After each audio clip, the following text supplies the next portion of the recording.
नमस्कार श्रोते हो, स्वागत आहे आपलं सफर कथा विश्वाची विदर्शना या यूट्यूब चॅनलवर. आपण आहोत लेखक हो मो मराठे यांच्यासोबत बालकांड या कादंबरीच्या सफरीवर. या कादंबरीचा हा शेवटचा भाग, पण नाराज होऊ नका. याच्या पुढचीच कादंबरी आहे पोहरा, जो लेखक हो मो मराठे यांच्याच बालकांड या कादंबरीचा पुढचा भाग आहे. मागील भागात आपण पाहिलं, लेखकाने शाळेतील एका मुलाला पट्टीने मारलं आणि त्यामुळेच तो मुलगा आपल्या वडिलांना घेऊन लेखकाच्या घरी आला. आता पुढे. मी पडवीतच होतो. त्यांना बघून घाबरून गेलो. तो बघ तो, माझ्याकडे बोट दाखवून मुलगा आपल्या बापाला म्हणाला. तू रे तू, माझ्याकडे बघत आणि जोरात माझ्या दिशेने येत त्याच्या वडिलांनी विचारलं. काय झाला, काकांनी विचारलं. भटा, यो तुझो झील? होय, मग ये. काकांनी लाकडं बारीक करायचं काम थांबवून पुढे येत विचारलं. तुझ्या झिलान माझ्या झिलाक मारल्यान? खय? शाळेत, म्हणत त्यानं रागावून विचारलं. शाळेत काय दुसऱ्यांच्या पोराका मारूक धाडतंस तुझ्या पोराक? किता झाला रे, काकांनी मला विचारलं. मी सांगितलं. त्याच्या वडिलांना म्हणालो, माका मास्तरांनी पोरांचा अभ्यास घेऊ सांगितलेलो. मी त्याचा करी होतंय. तेव्हा हो मस्ती करत होतो. त्याची गणिता चुकली. मास्तर मारतं तसा मी या मारलंय. मस्ती करी होतो, हे का अभ्यास इलो नाही म्हणून मारलंस मा? मग हे हरकत नाही. शाळेत जाता तर अभ्यास करूक नको काय रे? आता त्यांनी आपल्याच मुलाला विचारलं. आता त्याचा आवाज खाली आला. पोराला म्हणाले, मास्तर हे का अभ्यास घेवक सांगतात इतर पोरांचो, म्हणजे ह्यो हुशार असतलो. तू विचारीत जा हे का काय चुकला बिकला तर. मुलगा अजून सूक सूक करीत रडतच होता. त्याला त्याचे वडील हाताला धरून म्हणाले, चल घरात.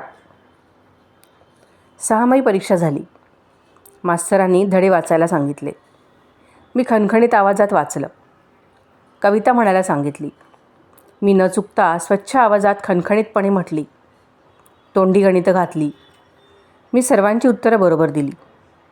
गोष्टीच्या पुस्तकांवरचे प्रश्न विचारले. मी सर्वांची उत्तरं बरोबर दिली. मास्तरांनी पाटीवर सोडवायची गणितं घातली. मास्तरांनी पाट्या पाडा असे सांगण्याआधीच मी पाटी पालथी टाकली आणि बसून राहिलो. झाली तुझी गणितं सोडवून, मास्तरांनी विचारलं. झाली, मी म्हणालो आणि त्यांच्याकडे पाटी घेऊन गेलो. पाटी त्यांनी बघितली. सगळ्या गणितांवर बरोबर बरोबर अशी खूण केली. इतर मुलं आपली गणितं सोडवीत होती. काहींनी पाट्या पालथ्या घातल्या होत्या. मास्तरांनी आपली पाटी बघायची वाट बघत होती. मास्तरांना काही काम निघालं. इतर दोघे तिघे मास्तरही त्यांच्या टेबलापाशी आले. सगळे कशावर तरी बोलू लागले. आता सगळ्याच मुलांनी पाट्या खाली टाकल्या. आपापसात बोलू लागली. बोलण्याचा आवाज वाढला. गप रवा रे, मास्तरांनी टेबलाजवळूनच ओरडून सांगितले. पण मुलांची बडबड थांबेना. ती आता मास्तरांना सांगू लागली. मास्तर, आमच्या पाट्यो तपासा. होय मास्तर, लवकर तपासा. आमची झाली गणिता सोडवून. मुलं सारखंच मास्तरांना हाका मारू लागली. म्हणू लागली, मास्तर पाट्यो तपासा, मास्तर गणिता तपासा. मास्तर कामातच होते. तपासतंय रे, गप रवा. गमना नाही, मी कामात असतंय ता, म्हणत होते. मी जागेवरून उठलो आणि एकेकाची पाटी तपासू लागलो. त्यांच्या पाट्यांवर चूक बरोबर खुणा करू लागलो. मास्तरांचं काम संपलं. ते आमच्याकडे वळले आणि म्हणाले, हाडा पाट्यो, एकेकानं येवा. मी तपासून टाकले मास्तर. मी उभा राहत मोठ्याने म्हणालो आणि पुढं आलो. एकेका मुलाची पाटी उचलून घेत मास्तरांना सांगू लागलो. ह्याची सगळी बरोबर, ह्याची सगळी चुकली, ह्याची 2 बरोबर, ह्याचा 1 बरोबर. तुका कोणी सांगला रे पाट्या तपासूक, मास्तरांनी विचारलं. सांगाय नाही कोणी, माकाच वाटलं, मी म्हणालो. अरे, मी 6 परीक्षा घेत आहे ना तुमची, त्यांनी म्हटलं. आणि पाट्यो तू कशो तपासलंस? ते दिवशी कसो सांगलेलास, मी म्हणालो. तसेच समजान आजही तपासले मी या. तुम्ही कामात होतास. पोरांची गणितं सोडवून झाली, मी म्हणालो. बरा केलास, बघूया, मास्तर म्हणाले. आणि मी तपासलेल्या काही पाट्या बघितल्या. म्हणाले, तसं तू या बरोबर तपासला हास. बरा झालं. माझा एक काम कमी झाला. मास्तरांनी सर्वांचे मार्क वहीत मांडून ठेवले. त्यांनी पास नापास सांगितलं. मला म्हणाले, तुझो पहिलो नंबर इलो हा मरे. मी ते ऐकून मास्तरांना म्हणालो, मास्तर माका आता तिसरेत बसवा. तिसरेत? तुम्ही सांगलेलाच तसा. मी अभ्यास केला हा. पहिला इलो हा माझो नंबर. म्हणलं लय खरा तसा. आता माका तिसरेत बसवा. मी तिसरेत पण पहिला नंबर काढीन. वार्षिक परीक्षा झाली की चौथीत. जवळच खरे मास्तरांचा तिसरीचा वर्ग होता. पेंडुरकरांनी खरे मास्तरांना हाक मारली आणि म्हटलं, मास्तर हे का तिसरीत बसवा तुमच्या वर्गात. हुशार असो पोरगा. पहिलो नंबर काढल्यान 6 मैल. तिसरीचा अभ्यास करीन म्हणता. आणि मला म्हणाले, जा रे बस जा तिसरीत. पण पहिलो नंबर काढूक होयो हां, तरच चौथीत. मी माझं पाटी दप्तर घेतलं आणि तिसरीच्या वर्गात जाऊन बसलो. घरी आलो. बाळू महेश्वरला म्हणालो, मला तिसरीत बसवलेनी मास्तरांनी. सगळं बरोबर आलं माझं. दुसरीच्या 6 मैल. पहिला आला नंबर. शाब्बास, बाळू म्हणाला. असंच जायचं आता पुढं. अभ्यास करायचा भरपूर. करणारच आता मी अभ्यास. मास्तर म्हणाले, वार्षिक परीक्षेत तिसरीत पहिलो येईलच तर बसवीन चौथीत.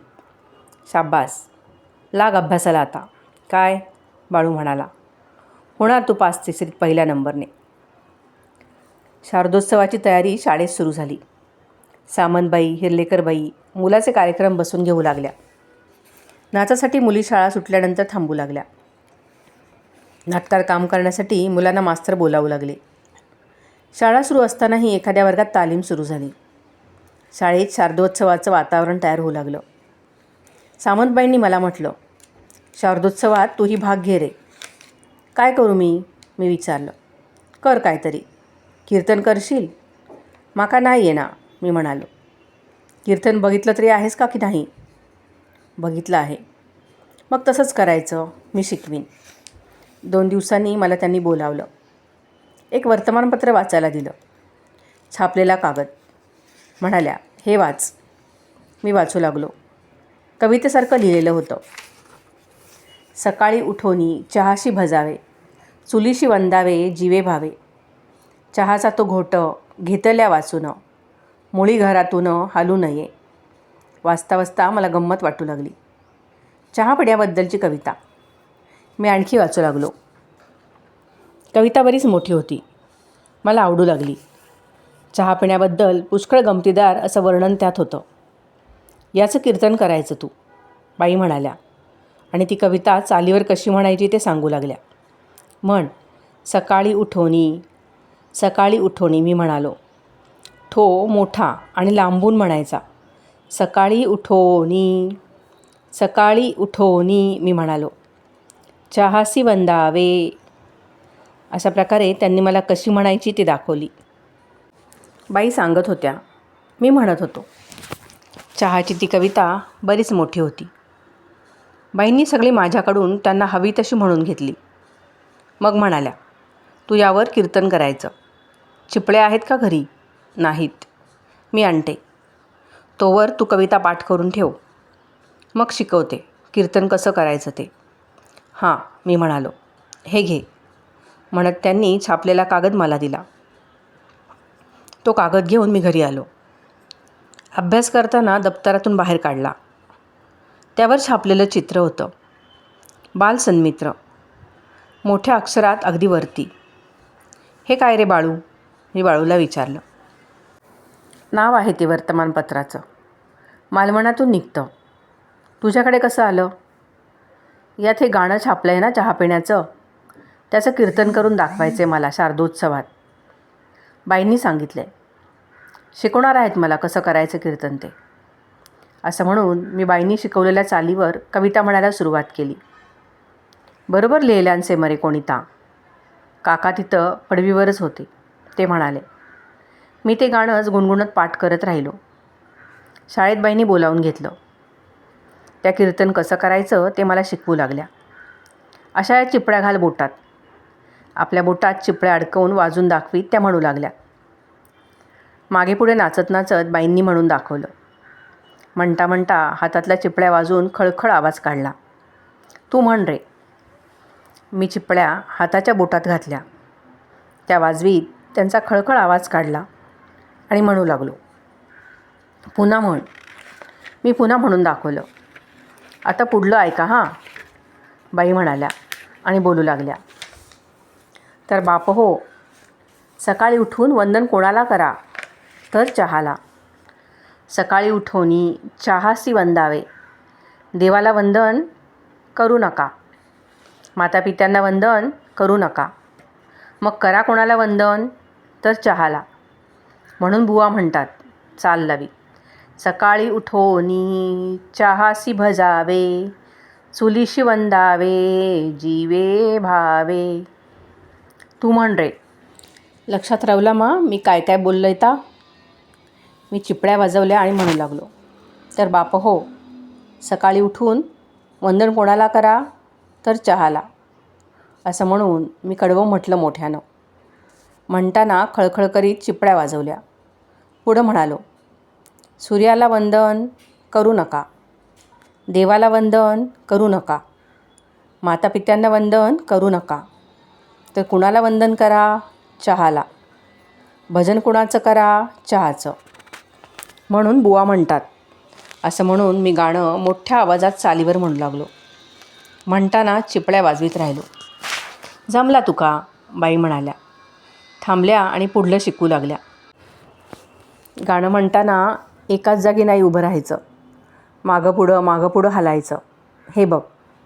असं म्हणून बाईंनी मागं पुढं करीत चिपळ्या वाजवीत गाणं म्हणून दाखवलं.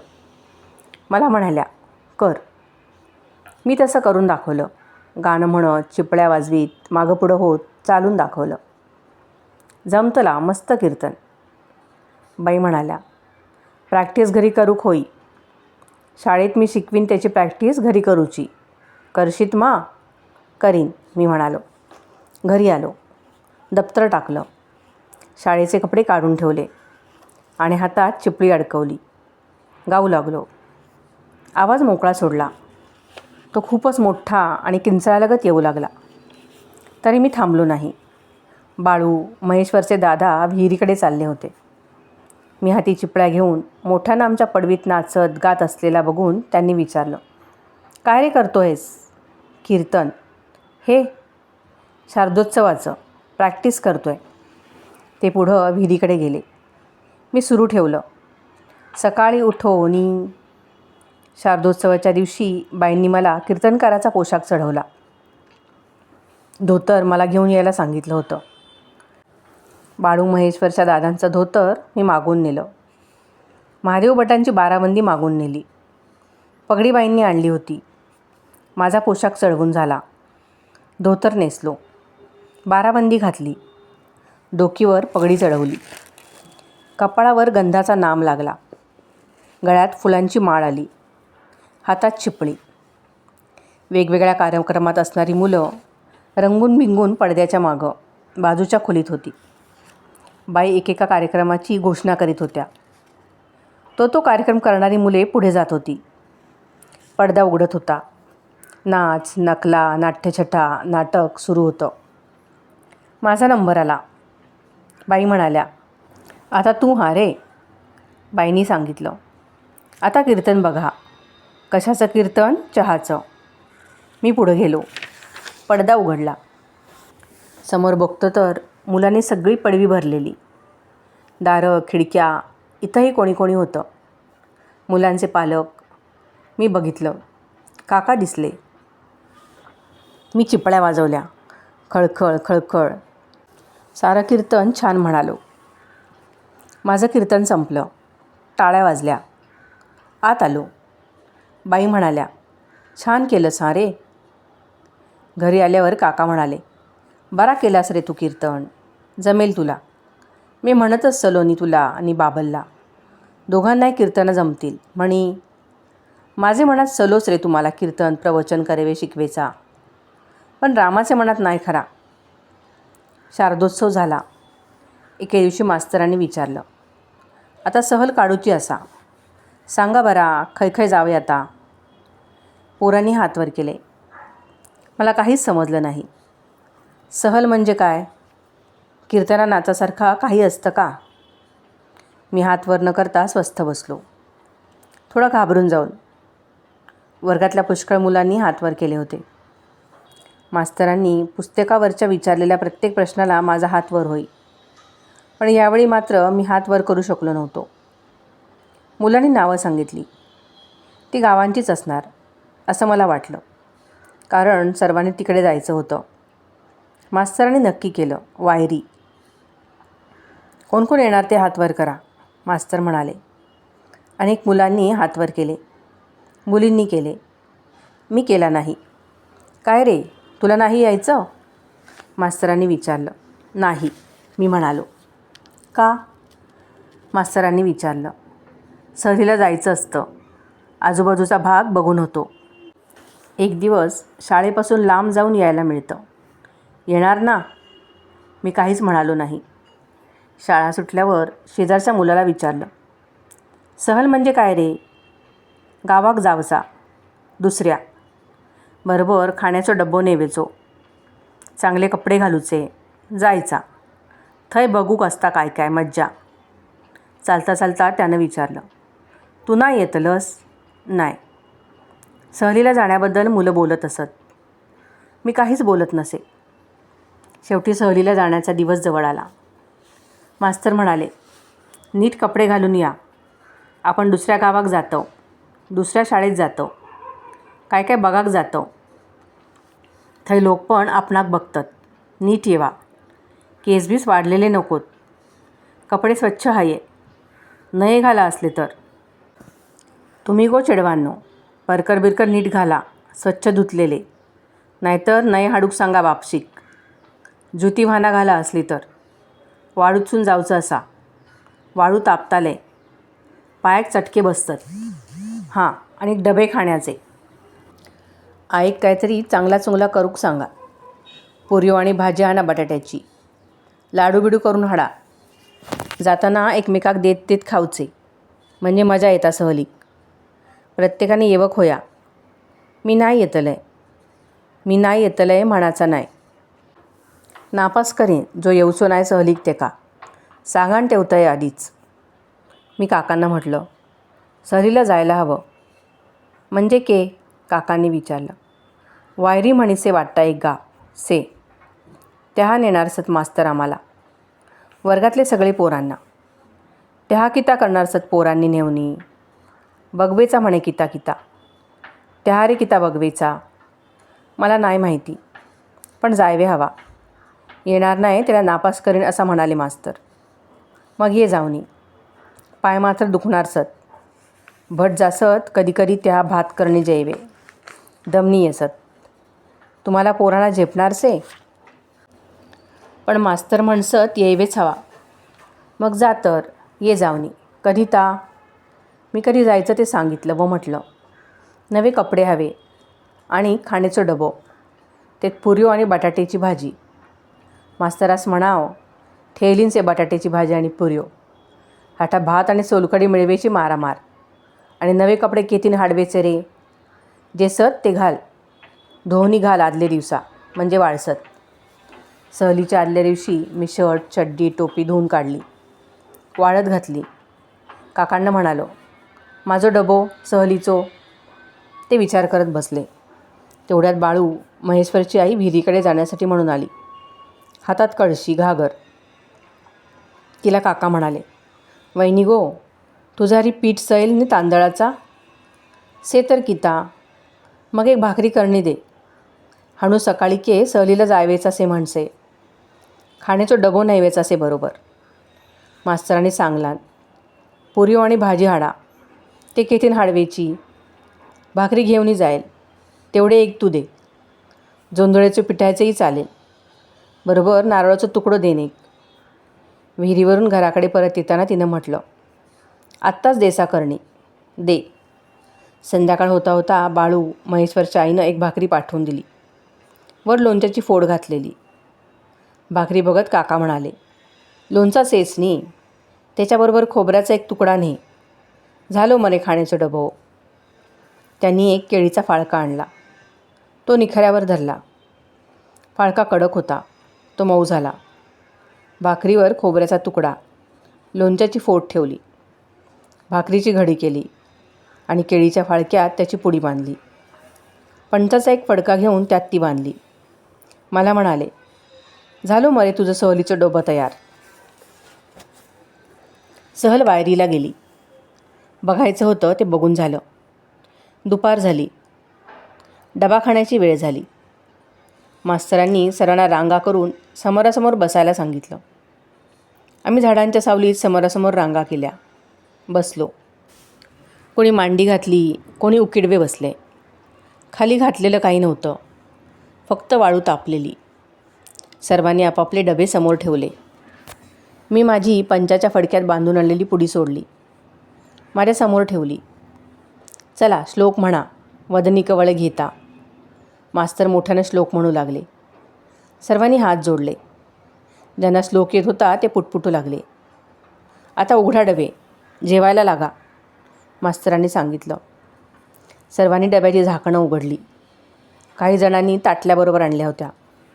त्यात पदार्थ काढून घेतले. मी माझी भाकरीची फाळक्याची पुडी उघडली.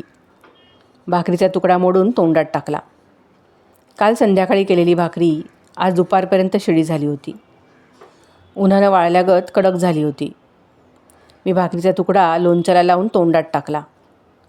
खोबऱ्याचा तुकडा मोडला आणि घास चावू लागलो. इतरांच्या पुढ्यातले डबे बघू लागलो. त्यांच्या पुढ्यातले पदार्थ बघू लागलो. कोणी शिरा भजी आणली होती. बऱ्याच जणांच्या पुढ्यात पुऱ्या आणि बटाट्याची भाजी होती. कोणी कोणी तळून मासेही आणले होते. मी शिळ्या भाकरीचा घास चावत होतो आणि इतरांच्या पुढ्यातल्या पुरी भाजीकडे बघत होतो. पटकन माझ्या डोळ्यात पाणी आलं. आतून आतून भरून आलं. रडूच येऊ लागलं. मी डोळे पुसू लागलो. जेवायचा थांबलो. शेजारच्या मुलानं विचारलं, रडतस काय झाला? मला अधिकच रडू येऊ लागलं. शेजारचा मुलगा मोठ्यानं म्हणाला, मास्तर हो रडता हा बघा. मास्तर जवळ आले. त्यांनी विचारलं, रडतंस रे कित्याक? डोळ्याक लोणच्याचो हात लागलो. मास्तर, मी म्हणालो, इतक्याच मा? थांबात, मग पाण्यानं धुवून टाक, जेव फुडा. मी रडू आवरलं. मान खाली घालून शिळी भाकरी मोडू लागलो, इतर मुलांच्या पानाकडं न बघता. उन्हाळा वाढू लागला. उकाडा होऊ लागला. ऊन थोडं थोडं तापू लागलं. भटपणाच्या कामाला गेलेले काका घरी परत आले की कपाळावर पाणी थापून घेऊ लागले. रामा रे रामा म्हणून रामाला हाक मारू लागले. हाशूश करीत आल्या आल्याच पडवीवर बसू लागले. अधूनमधून म्हणू लागले, एवढ्या उन्हातानाचा जायवेचा भटपणाच्या कामाला आणि मिळसे किता 4 आणे, कधीतरी शिधो. पण नशीबच फुटला. सगळा करवे हवा. ते खूप बोलू लागले. इतरही काय माय बडबडू लागले. गेल्या वर्षी ते कसे गप्प गप्प असत. दादांनी किंवा महादेव भटांनी सांगितलेलं भिक्षुकीचं काम करून जायचं. जे मिळेल त्यानं बोलता घ्यायचं.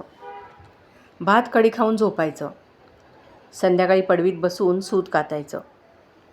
पण आता तसं शांतपणे बसणं त्यांनी सोडलं. काम नसलं तर ते इकडे तिकडे फिरू लागले. मोठा आवाज काढू लागले. आवाज मधूनच चढवू लागले. कधी कोणाकोणाशी भांडण करू लागले. महादेव भटाचं, दादाचं विहिरीभोवती छोटं परडं होतं. तिथे माड होते 2-3, पोफळी होत्या 1-2, इतर झाडंही होती. तिथे जाऊन काम करू लागले. झाडाखालचा केरकचरा गोळा करून टाकायचा. गवत उगवलेलं काढून टाकायचं. लाकडाचं भारे भाजीपाला घेऊन मालवणच्या बाजारात विकायला जाणाऱ्या बायांकडे दराची चौकशी करायची.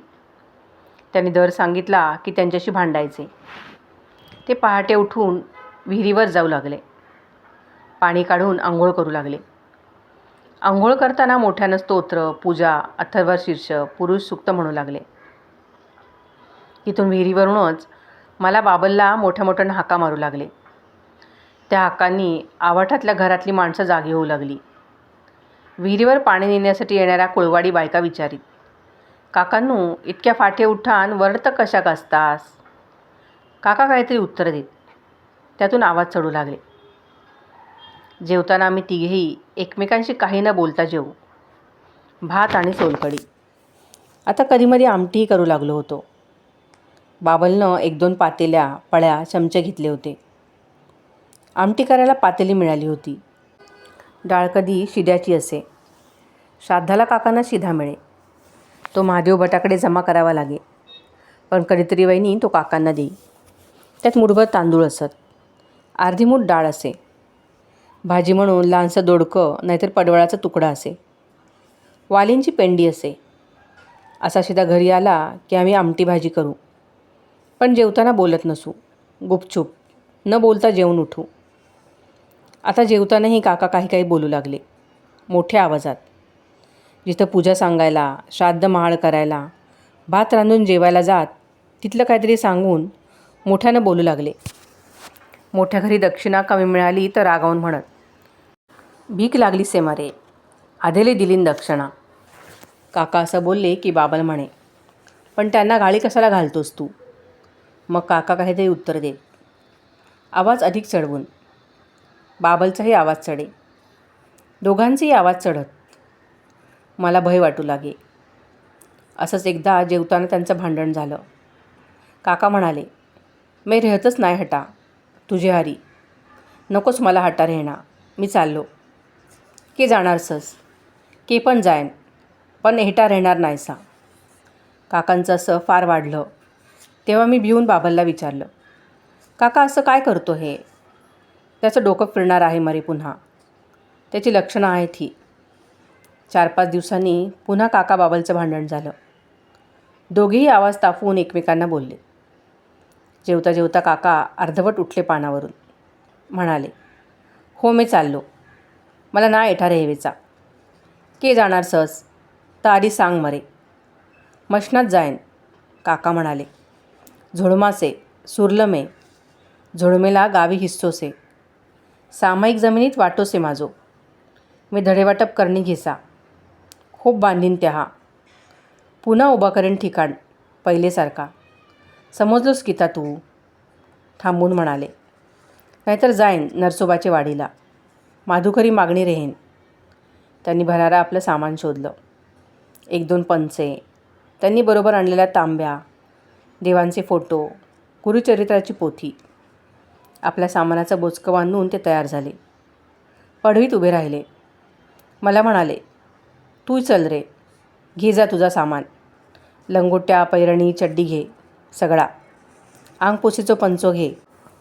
पाठी दप्तर रेव दे हटाच. माझे बरोबर फिरताना के येणारसे तुझी शाळा. मी माझ्या लंगोट्या गोळा केल्या.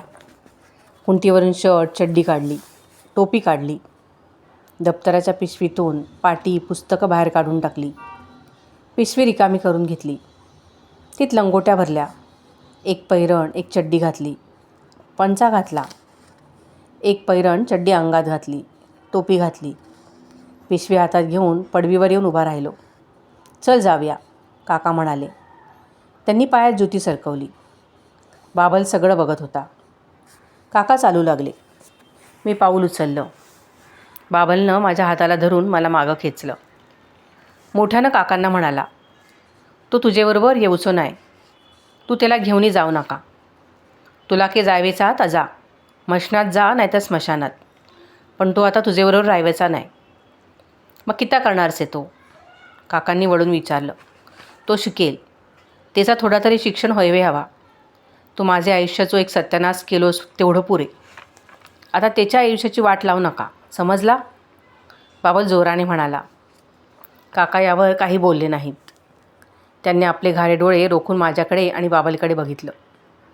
दात कराकरा वाजवले आणि वळून आमच्याकडे पाठ करून चालू लागले.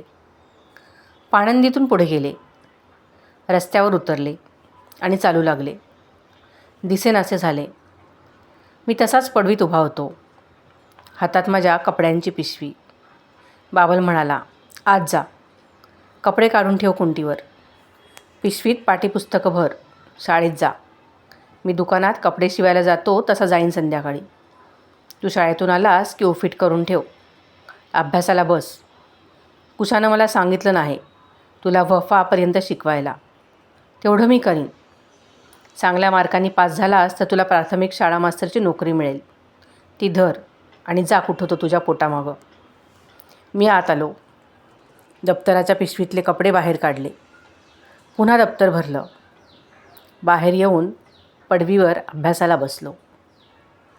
श्रोतेहो, बालकांड या कादंबरीचा हा शेवटचा भाग होता.